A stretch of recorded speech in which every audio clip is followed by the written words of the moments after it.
antes: ai de nós, quem nos livrará das mãos desses grandiosos deuses? São os deuses que feriram aos egípcios com toda a sorte de pragas no deserto.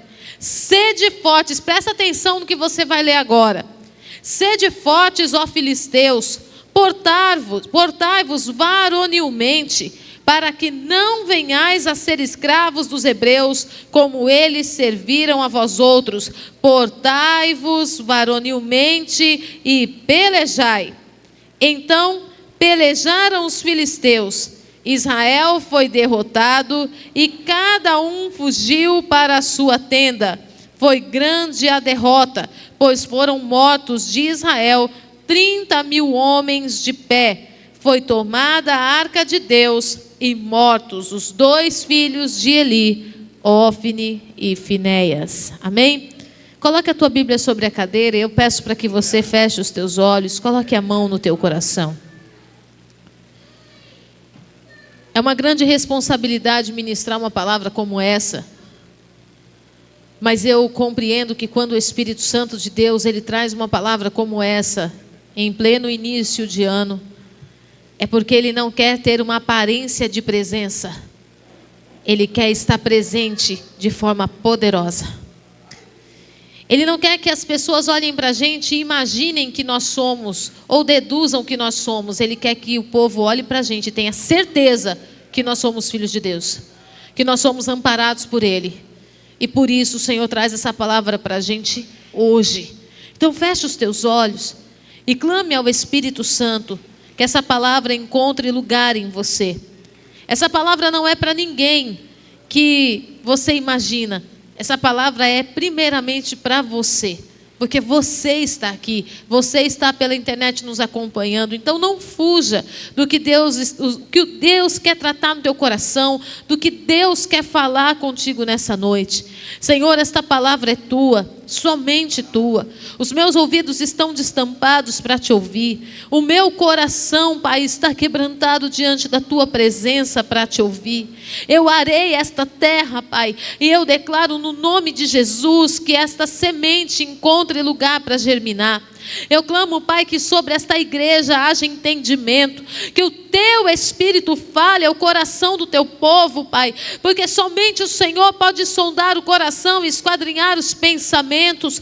Não permita, Pai, que esta palavra caia por terra sem ter produzido no coração da igreja o propósito designado.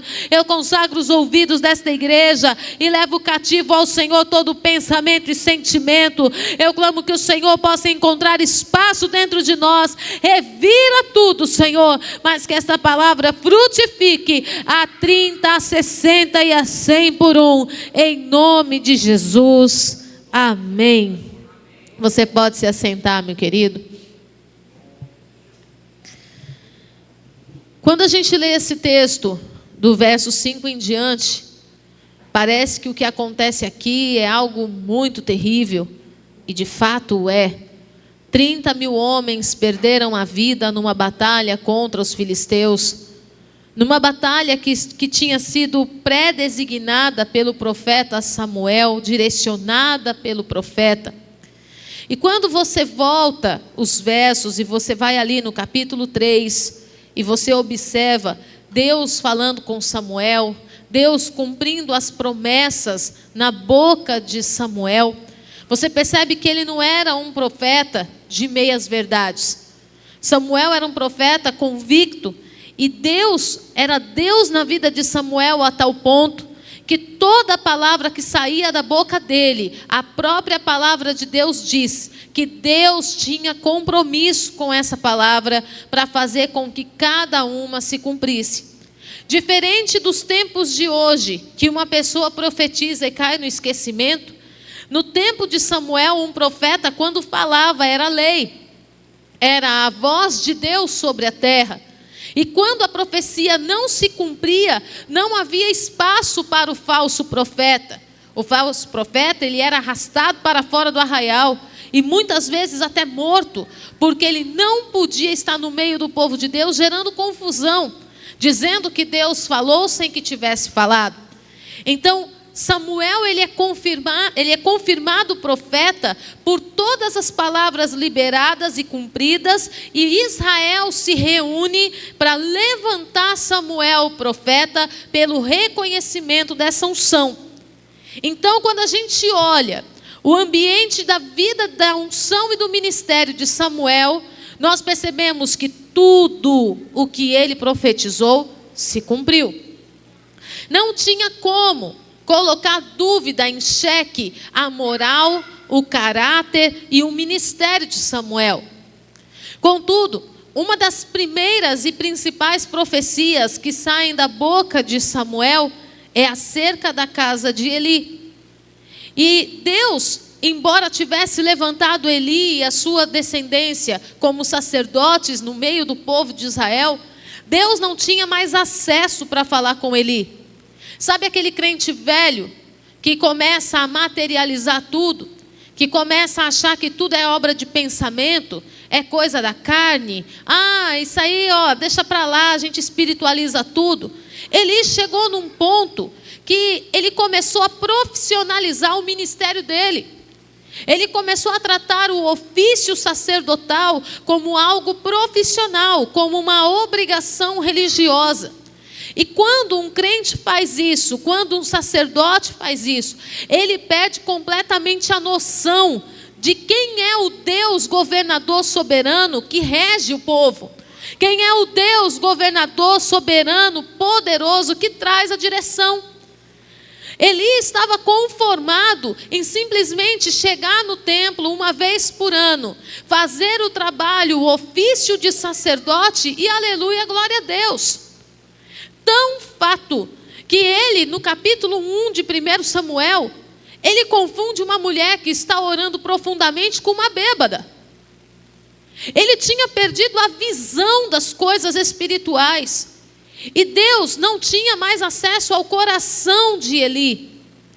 Mas, numa das últimas vezes que Deus tinha falado a Eli, ele já tinha exortado este homem acerca do padrão de comportamento dos filhos de Eli, Ofni e Finéias. Nós podemos falar sobre isso de forma física e espiritual. Haja visto que os filhos Ofni e Finéias, eles não eram só filhos físicos, eles eram sucessores do sacerdócio. Eles eram também sacerdotes da casa e automaticamente eles eram também filhos espirituais e ministeriais. E a palavra do Senhor fala que ele chama a atenção de Eli e fala para Eli: corrige teus filhos, porque o que eles estão fazendo é abominável. A maneira como Ofni e Finéias estão conduzindo as coisas, estão conduzindo de forma sem nenhum tipo de pudor, sem nenhum tipo de respeito, de zelo com o altar, com a presença. Estão tratando a casa do Senhor como se fosse um parque de diversões. E Deus começa a exortar Eli, mas Eli faz o quê? Ele se sente impotente diante dos filhos. E a Bíblia não especifica sobre a mãe desses meninos. Talvez a mãe nem existisse. Talvez Eli tivesse criado esses filhos sozinho e tivesse caído na besteira de achar que ele era pai e mãe desses filhos. Isso é uma conjectura. A Bíblia não cita absolutamente nada sobre a mãe de Ofni e Finéias. E aqui dá uma outra pregação. O que uma ausência de uma mãe faz na vida de filhos. Mas esse é para outro momento. Então a gente não vê citar essa mulher. O que nos faz entender que Eli criou esses dois filhos sozinho. E talvez na tentativa de sanar algo que ele considerava que estava faltando, ele deixou de ser o pai que ele deveria ser. Aqui eu quero abrir um parênteses. Quantas vezes você, como mãe, que tem um filho que perdeu o pai, que tem um pai ausente, você diz: eu sou pai e mãe do meu filho. Gente, não caia nesse erro. Você que é mulher e que tem um filho que não tem um pai presente, você não é pai e mãe desse filho, você é mãe desse filho. Porque se você tenta ser pai e mãe, você nem é pai nem é mãe. Esse filho tem ausência dos dois. Porque você nunca vai assumir a paternidade na vida desse filho. Se o pai é ausente, mostre para ele a paternidade de Deus. Se o pai biológico é ausente, mostre para ele o pai eterno. Mostre para ele o pai que supre. Mostre para esse filho um pai presente. Mas não tente ocupar o lugar do pai na vida desse filho. Porque senão, esse filho vai crescer sem pai e sem mãe. Porque... não, mas é o contrário, bispa. Eu criei o meu filho sozinho, não tinha mãe. Então eu quis ser a mãe. Você não vai ocupar esse lugar. Por melhor que você cozinhe, que você tenha aprendido a trocar uma fralda, que você tenha aprendido a amamentar essa criança, mãe é mãe. E eu não sei o que leva Eli a ter essa postura, mas ele decide virar as costas para a repreensão de Deus, para acolher os filhos. E esse é um erro que nós não podemos cometer nem como pais espirituais e nem como pais físicos. Nós não podemos deixar Satanás nos confundir acerca da nossa ausência, quer seja por motivo de trabalho, ministerial ou por qualquer outra causa. Nós não podemos deixar o diabo confundir e colocar no nosso coração o sentimento que agora eu tenho que aceitar tudo porque eu não sou presente. Ministerialmente eu não posso, por acreditar que fulano tem um potencial e que tem um chamado lindo de Deus, e que se ele sair da igreja, metade da igreja vai junto. Eu não posso aceitar tudo que ele faz, porque se o que ele estiver fazendo está contra a presença de Deus, eu estou ferindo o altar. E o amor de Deus, ele não é um amor cego. E nós precisamos parar com essa ideia de que o amor é cego. Quem criou isso foi um romântico louco, alucinado, que o amor é cego. O amor não é cego coisa nenhuma. O amor tudo crê, porque ele sabe que não tem possibilidade. O amor tudo suporta, porque ele sabe que é difícil. E o amor tudo espera. E não é porque ele não está vendo, é porque exatamente ele está vendo. Mas ele decidiu crer, suportar e esperar. E nós criamos uma ideia romântica de um amor cego. De um amor que o defeito não pode aparecer, e se aparecer não pode ser corrigido. E nisso, nós estamos formando uma igreja mimada. Nós estamos formando filhos mimados, que não suportam pressão da sociedade, que não suportam pressão pelo evangelho. Nós estamos nos mimando. Porque quando Deus nos exorta, a gente fica de biquinho com o Senhor por 3, 4 dias. Às vezes passa uma semana sem aparecer na igreja. Quando Deus não faz o que a gente quer, na hora que a gente determinou, Espírito Santo, então eu vou dar meu jeito. Já que o Senhor não fez, faço eu. E uma das coisas que a nossa decisão nos leva a viver é o distanciamento da presença do Senhor. Então nós temos que sair desse ambiente de tentar compensar falta com presentes, entre aspas. Tentar compensar a falta com um aceito tudo. Não, está errado e eu vou corrigir. Se eu ver meu filho uma vez por semana, está errado, vai ser corrigido.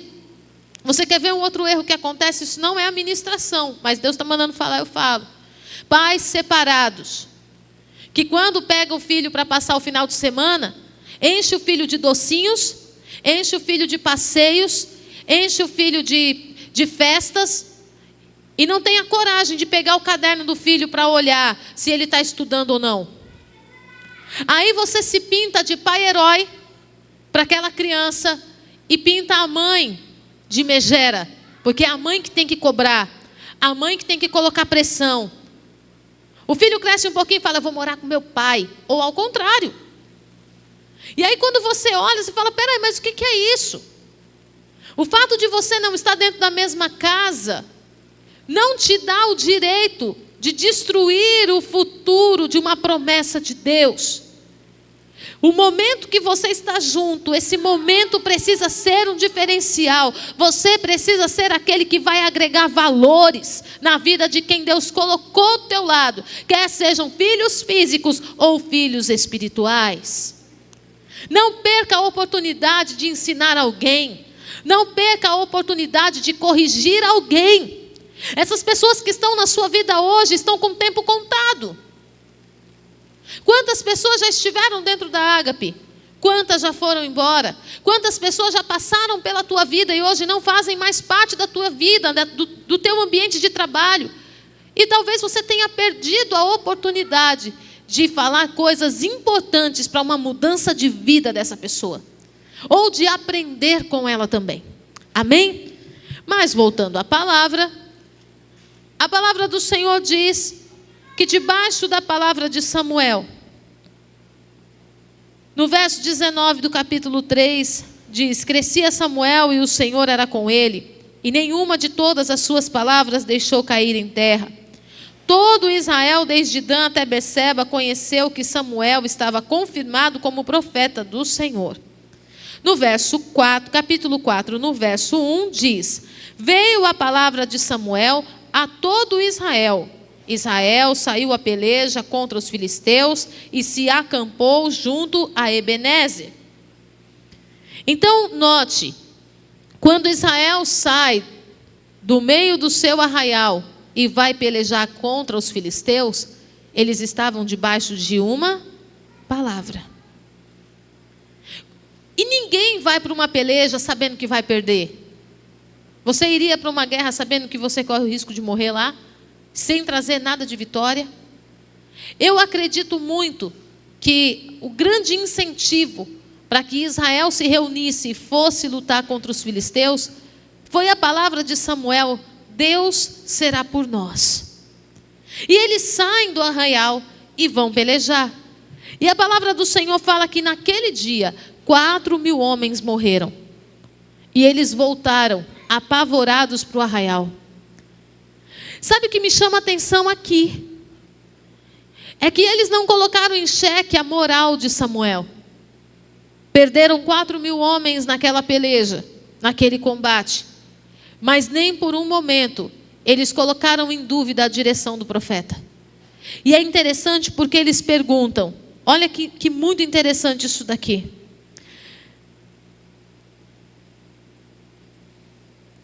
Dispuseram-se os filisteus em ordem de batalha, no verso 2, para sair de encontro a Israel e travada a peleja. Israel foi derrotado pelos filisteus e estes mataram no campo aberto cerca de 4.000 homens. Voltando o povo ao arraial, disseram aos anciãos de Israel: por que nos feriu o Senhor hoje diante dos filisteus? Eles não perguntaram sobre Samuel. Eles perguntaram por que o Senhor os feriu. Eles fizeram a pergunta certa. Por que nós perdemos a batalha? Por que 4.000 homens tombaram hoje? Por que nós fomos feridos no meio desse combate? Eles não colocaram em xeque se a direção de Samuel veio de Deus ou não. Muitas vezes você tem recebido palavras proféticas do altar. Muitas vezes você tem recebido revelação, imposição de mãos. Você tem recebido revelação da palavra na sua vida. E quando você passa o tempo e aquilo não se cumpre, você coloca em xeque a unção do profeta. Mas na verdade você parou para analisar o que foi que você não fez para que aquilo se cumprisse? A gente não faz isso. O Senhor fala com a gente, Ele dá uma direção e a gente fica esperando o milagre cair do céu. A gente fica com aquela palavra: se Deus quiser, Ele faz. Eu vim orando, falei: o Senhor pode fazer tudo sem mim. O Senhor pode mover na igreja um vento e ninguém abrir a boca para pregar nada, e o Senhor fazer todo mundo se quebrantar, se arrepender, colocar a vida na tua presença. O Senhor não precisa de mim. Mas por outro lado, por que o Senhor quer usar homens? Para que fique sabido que nós somos cada vez menores e que Ele cresça. E está tudo certo. Mas a gente olha dentro do contexto, Israel não questiona a soberania da unção derramada sobre Samuel. Mas eles se questionam, porque foi que Deus nos feriu. Aí aparece um santo no meio do povo e fala: é lógico que a gente foi ferido. Vocês não sabem o que aconteceu? Vou contar. Cadê a Arca da Aliança? A arca da aliança não está no nosso meio. Como povo que a gente ia vencer a batalha se a arca da aliança não está aqui? Era óbvio que nós íamos perder a luta.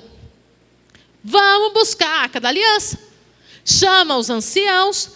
Aquele povo todinho da luta vai lá falar com os anciãos. Os anciãos percebem que de fato a presença do Senhor precisava estar ali. Manda buscar a arca da aliança. O que o povo faz? Aquele culto de festa, de celebração. A arca da aliança chegou. E tá que grita um de um lado e grita do outro. A palavra diz que esses brados de Israel ressoou na terra. Foi fraco ou não? Não foi fraco. Não foi a oração do gato miando. Não foi. Não foi aquele louvor que a gente canta na garganta. Foi aquele louvor saído daqui, de dentro, do diafragma. A gente fala que é o louvor saído das entranhas. Era um negócio que do outro lado se ouvia. Eles fizeram um culto como nunca se tinha feito. Eles festejaram a chegada da arca como nunca se tinha feito. Meu querido, eu queria tanto que você prestasse atenção nisso que Deus está falando hoje. Como eu queria, meu Deus do céu. Espírito Santo, tem misericórdia de nós. Fizeram festa. Todo o protocolo de uma adoração diante da arca eles fizeram. Eles entregaram suas ofertas. Foi coisa linda de se ver. Até os filisteus que estavam ouvindo o som ficaram apavorados. Eita, o que está acontecendo? Que a gente nunca viu isso. Olha a fala dos filisteus. A gente nunca viu isso. O que é que está acontecendo? Uai, você não está sabendo? Trouxeram a arca da aliança para Israel. Misericórdia, vai morrer todo mundo. Agora, os filisteus foram tomados de pavor. Aí chega uma voz do cão e se posiciona no meio dos filisteus e fala assim para eles: olha aqui, gente, a gente já sabe que a batalha está perdida, mas a gente vai se comportar como é que é a palavra? Deixa eu ler aqui para não engasgar. Varonilmente. O que é isso? Nós vamos manter a postura de soldados que veio para ganhar. A gente já sabe que contra esse Deus a gente não tem autoridade e poder nenhum. Mas vamos manter a postura. Vamos falar para que foi que nós viemos. E aí ele diz mais: para que nós não sejamos levados como escravos, como um dia eles foram nossos. Gente, quando eu li isso aqui, me deu uma raiva do diabo. Mas me deu muito mais raiva de mim. Vou te explicar por quê. Começa a batalha. Começa a guerra. Chega os filisteus tudo imponente, varonilmente. Olha lá. Todo mundo sabendo para que veio, segurando a espada direitinho. Nós não temos medo de vocês. Beleza. Venceram a guerra e mataram 30 mil homens naquele dia. Ei, mas a arca da aliança não estava lá? Todo o problema de Israel não tinha sido resolvido? A arca da aliança não estava lá? A arca da aliança estava lá. Eles não tinham feito um culto lindo para aquela arca? Para a presença do Senhor? Tinham feito um culto maravilhoso. O que foi que deu errado então? Que ao invés de 4 mil, agora morreram 30 mil. E para piorar, sabe o que foi ainda pior? Se você continuar lendo, você vai ver no verso 11. Foi tomada a arca de Deus. Agora me pergunte uma coisa. Quem é que estava à frente dessa batalha mesmo? Vocês sabem quem estava à frente dessa batalha? Ofni e Finéias. Os bibelô da estante do papai. E o que Deus tinha falado mesmo?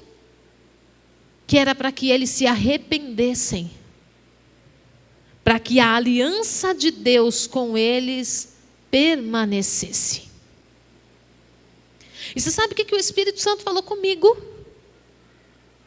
Faça um culto lindo, cheio de barulho, mas sem coração naquele lugar, que vai ser como um sino vazio, que retine. Faça barulho sem coração arrependido. Faça com que todo mundo pense que a igreja é convertida e adora o Senhor em espírito e em verdade. Eles têm mais consciência de quem eu sou do que a igreja. E os filisteus tinham certeza que se Deus se levantasse por Israel, eles não poderiam impedir Deus de dar a vitória para o povo. Mas Israel não tinha essa consciência, tanto que estava conduzindo a presença, achando que o ritual era mais importante que o coração. Achando que o rito do culto, que a oferta queimada, sem que houvesse um verdadeiro arrependimento, era mais importante. Os simbolismos eram mais importantes do que a verdadeira aliança. Tocaram terror nos filisteus, mas o povo em si, sabe aquele culto que você vem na igreja? E você olha, você fala, misericórdia, meu Deus, hoje o teto só faltou voar. Senhor, meu Deus, que culto foi esse? Aleluia, Jesus, tinha um rodando para cá, tinha outro profetizando ali, tinha outro orando em línguas aqui, e o louvor começou e não sabia que hora que ia terminar, o apóstolo tentou pregar e não conseguiu. Jesus, que culto foi esse? Mas aí você sai da porta para fora e o culto ficou na igreja.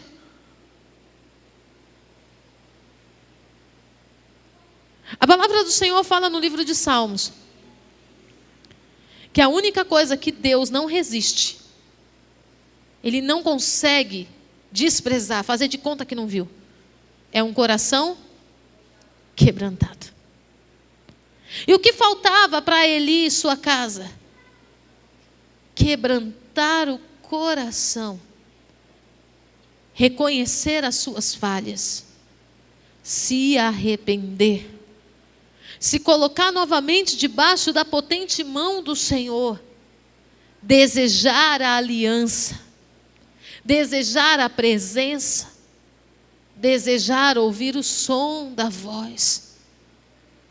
Eli tinha se acostumado a não mais ouvir a voz do Senhor. Eli tinha se acostumado junto com seus filhos a tornar o culto de adoração onde a presença vinha e enchia o templo, num ambiente profissional, numa obrigação de escala. Eli tinha se acostumado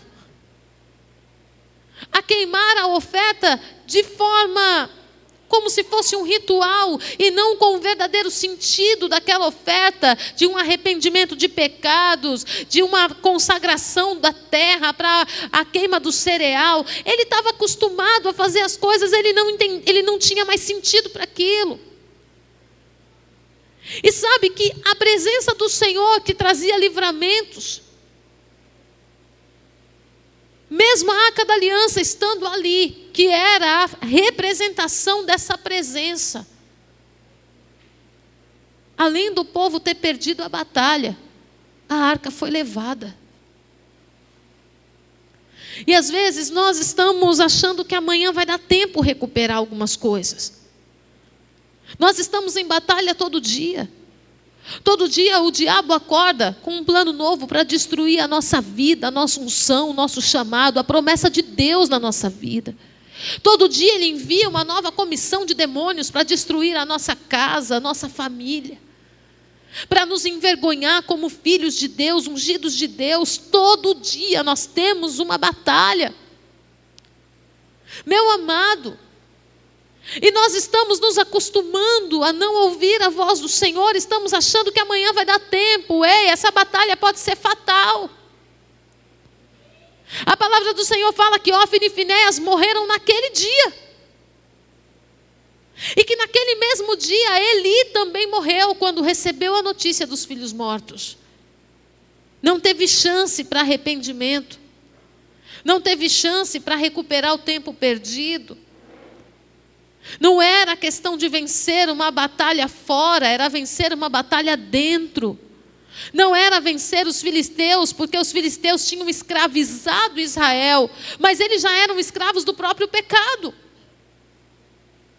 Muitas vezes nós estamos julgando ações que as pessoas têm contra nós e estamos falando assim: olha, é o diabo. O diabo está escravizando. Ai, o diabo está fazendo. O diabo colocou fulano para me perseguir. Ei! Se a presença do Senhor estiver comigo, pisarei serpentes e escorpiões. Se a presença do Senhor estiver comigo, Davi ele fala: com a tua presença, Senhor, com o Senhor, eu desbarato o exército, eu salto muralhas. Aí de repente nós estamos acuados, amedrontados, angustiados, escravizados por aquilo que todo mundo impõe. Espera aí, o que está acontecendo? Você está ouvindo a voz do Senhor? Ou será que hoje é mais um culto na sua vida? O que você fez das palavras que foram liberadas para esse ano de 2024, da virada até aqui? Você anotou? Porque eu confesso que aquela palavra da virada, ela não saiu de dentro de mim. Quando o apóstolo cita que uma pessoa que não tem aliança não pode ser vista como gigante, eita, ali foi uma chave. Eu falei: ah, Satanás, é agora, 2024, que me aguarde. Estamos enxergando gente grande, problemas grandes. Esses problemas têm aliança com teu Deus? Não tem. Então pega uma pedra e manda ver. Bispa, vou matar o gerente. Não faça isso. Não é essa pedra, em nome de Jesus. Pelo amor de Deus, você que está em casa, não corte essa parte do vídeo falando que a bispa mandou matar. Não é isso. Espiritualmente, povo, espiritualmente. Não temam. Mas quando é que a gente está cheio de temor? Quando a gente não tem certeza se a presença de Deus está com a gente. E a presença de Deus não se afasta de mim por outro motivo, que não seja a falta de um coração quebrantado. Jesus não tem problema com o teu pecado. Jesus não tem problema com seus deslizes. Porque quando você olha a história de Abraão, algumas pessoas falam assim para mim: bispo, eu não vou servir Jesus não, porque eu não estou perfeito. Eu falo: nem Abraão era. Quando o Senhor Deus chama Abraão, ele fala: ande na minha presença e ser perfeito. Depois que Abraão atravessou o Jordão e foi chamado de hebreu, ou melhor, o rio Eufrates, e foi chamado de hebreu, depois dali ele comete um monte de deslize. Eu não vou nem citar aqui, porque senão você vai ficar com raiva de Abraão. Deus me deu um devocional falando de Agar, que eu tive vontade de entrar na história, dar uns bufetes em Abraão. O cara abandona um filho para morrer no deserto com pão e água, gente. Nem a pensão alimentícia não pagou. O cara mais rico da terra naquele tempo. Ele abandona um filho no deserto. Ele se deita com a empregada. Ele coloca a esposa na frente dele, de escudo, para morrer nas mãos do inimigo, porque ele tinha medo de morrer. Minha esposa pode ser estuprada, violentada, pode passar pela mão de todos os homens da cidade, o importante é que eu não morra. Bom marido. Um exemplo. Quem queria um marido assim? Ninguém, né? Abraão, gente, coisa linda de Jesus. Ele mente na cara dura. Mas a coisa mais incrível que tem em Abraão, você nunca vai ver ele errando os mesmos erros. Nunca. Nunca Deus precisou chamar a atenção de Abraão novamente naquele erro. Ele erra uma, ele passa para o próximo capítulo, ele erra outra coisa. E quando chega lá no livro dos Hebreus, o homem está na galeria dos heróis da fé. Me explica isso. Andou na presença e foi aperfeiçoado. Andou na presença e se deu o direito de ser transformado. Aceitou a repreensão, aceitou a correção, aceitou viver experiências, aceitou sair, quem foi ministrado domingo? Da superficialidade, né? Ele foi para níveis mais profundos na sua caminhada com Deus.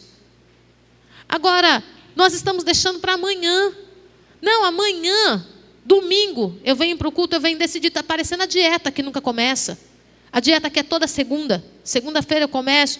Você está parecendo o crente que está fazendo essa dieta. Segunda-feira não, domingo eu vou começar uma vida de jejum com Deus. Domingo eu vou mergulhar num propósito, não é para conseguir um emprego, é para ouvir a voz de Deus. Domingo eu vou começar a fazer devocional com os meus vizinhos. Todo domingo você vai começar e não começa. Domingo eu vou começar a arrumar a minha vida, não começa. Está parecendo dieta de gordo. Só segunda. Em nome de Jesus. E quando nós olhamos o motivo pelo qual Israel perde a batalha, não era a falta da presença, era a falta de arrependimento. A presença do Senhor estava lá. A própria palavra do Senhor diz, e nós lemos, no verso 19 do capítulo 3, que Deus não deixou nenhuma palavra da boca de Samuel cair por terra. Todas elas se cumpriram. Deus envia Israel para a batalha, para que eles sejam vencedores. Quando você vê na Bíblia esse contexto de batalha, todo ano tinha guerra, todo ano tinha batalha. E aquele que perdia se tornava escravo daquele povo. Israel estava perdendo uma batalha, isso era grave, era mais um ano de servidão. Mais um ano comendo as migalhas dos filisteus. E a gente está vendo que não vamos trazer a presença. Eles estavam debaixo de uma palavra, tinha a presença de Deus, mas a falta de um coração ensinável, a falta de um posicionamento de repreensão e correção, levou Israel a uma derrota. Esse ano é ano da aliança. É o ano que Deus estabeleceu e trouxe você para esse ministério para você andar de fato junto. E andar junto faz com que os defeitos apareçam. Andar junto faz a gente perceber que o irmão, a irmã, não é o corpo, como é que é? Deixa eu encontrar a palavra aqui. É o corpo transfigurado de glória. Não. Ele tem 5 minutos de carne ainda. Tem hora que a obra da carne aparece, tem hora que é o velho homem, ele põe o pezinho para fora do túmulo, o sangue de Jesus tem poder. E o que eu faço nesse ano de aliança?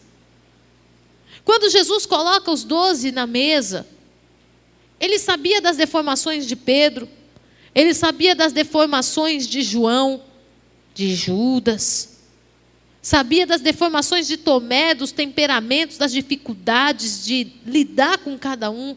Sabia que Mateus era ladrão. Jesus abriu mão de algum deles? Não.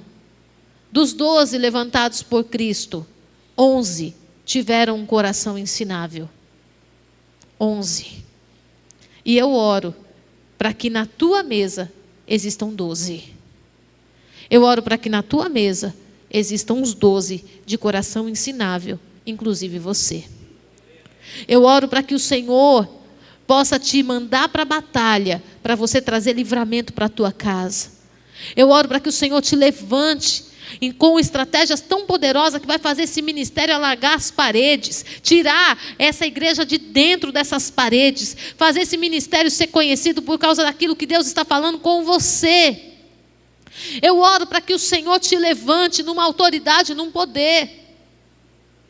Queridos, quando eu li nesse texto hoje, os filisteus pagando de gatinho, falando assim, a gente já sabe que a gente é derrotado, mas a gente vai lá botar banca neles.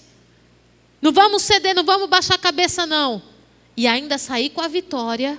Eu falei, isso não é de Deus não. Eles sabiam que eram derrotados, vão botando banca, amedronta Israel por falta de um coração arrependido. Ah, não. Eu não aceito 2024 como foi 2023. Esse é o ano mais frutífero da nossa vida. Ninguém vai roubar a nossa colheita. Tudo aquilo que Deus nos prometeu vai se cumprir. Tudo que Deus liberou sobre a tua vida financeira, sobre a tua saúde, sobre a tua família, todas as promessas que Deus te fez profissionalmente e ministerialmente, elas vão se cumprir. Esse é o ano que Deus vai levantar pessoas para andar ao teu lado. Esse é o ano que Deus vai colocar 12 na tua tua mesa. Esse é um ano de formação de discípulos. É um ano que Deus vai te fazer um estrategista do reino. Eu não aceito viver menos que isso. Matou 4.000, mas 30.000 não vai matar não. Porque a gente pode até fazer barulho. E a gente está fazendo bem pouco. Mas eu profetizo que depois de hoje vamos fazer muito barulho. A gente pode fazer barulho.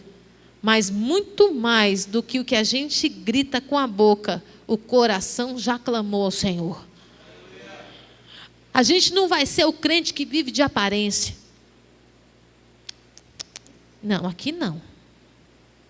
Aqui é Ministério Ágape, Nova Aliança. E essa nova aliança foi selada no sangue de Jesus. Tem uma verdade nessa história. E nós não vamos viver de aparência. Nós vamos viver de uma verdade. E em nome do Senhor Jesus, a nossa boca vai falar do que o coração está cheio. Nós vamos cantar o que o coração está cheio. Nós vamos adorar do que o coração está cheio. Nós vamos subir nesse altar para pregar do que o coração está cheio. Nós vamos falar dos testemunhos que o coração está cheio. Cheio de convicção, cheio da presença, porque você ouviu Deus falando com você. Ou será que Deus vai ter que levantar Samuéis?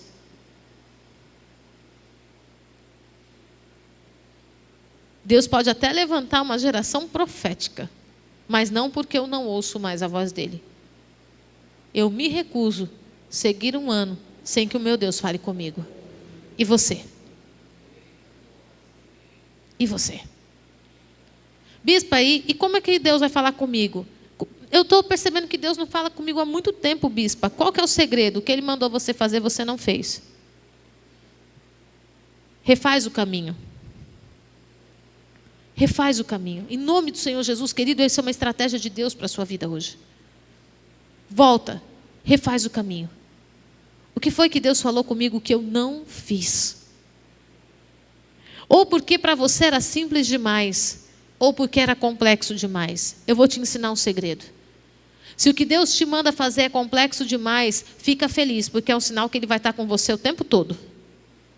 Se o que Ele te manda fazer é simples demais, faça também, porque tem um próximo nível muito mais elevado e com experiências muito mais profundas.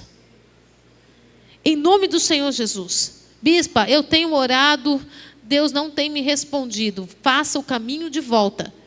O que foi que Deus falou com você que você não acatou? Bispa, eu nem me lembro. Essa é noite de você pedir para o Espírito Santo: Senhor, traz a minha memória, porque eu não vou chegar ao final desse ano tendo perdido essa batalha. Ninguém vai roubar a presença do Senhor de mim. E nós precisamos estar atentos, muito atentos. Sabe por quê? Porque não só perderam a batalha, como a presença foi levada. O diabo não quer só que a gente perca uma batalha. Ele quer tirar a presença de nós. E sem a presença, a gente não passa de escravos. Em nome do Senhor Jesus. Jesus nos deu a liberdade de dizer não para o diabo. Mas para dizer não para o diabo, eu preciso me submeter a Deus primeiro. Sujeitai-vos, portanto, a Deus, e resistir ao diabo, e ele fugirá de vós. O que o povo fez? Vou dizer não para os filisteus. Vou dizer não. Aqui não brinca comigo não, porque eu sou crente. Mas não tinha se submetido a Deus antes. E o diabo fugiu? Não, o diabo abraçou.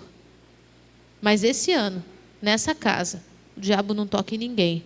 Porque eu tenho certeza que essa palavra alcança a tua vida e alcança toda a igreja, aqui do Brasil e fora do Brasil. Todos onde essa palavra chegar, em cada nação onde essa palavra chegar, está levantando um crente cheio do Espírito, está levantando um homem de Deus, uma mulher de Deus, que não se conforma com este presente século, mas tem a sua mente transformada, renovada por essa transformação em Cristo Jesus. Amém? Vamos nos colocar em pé?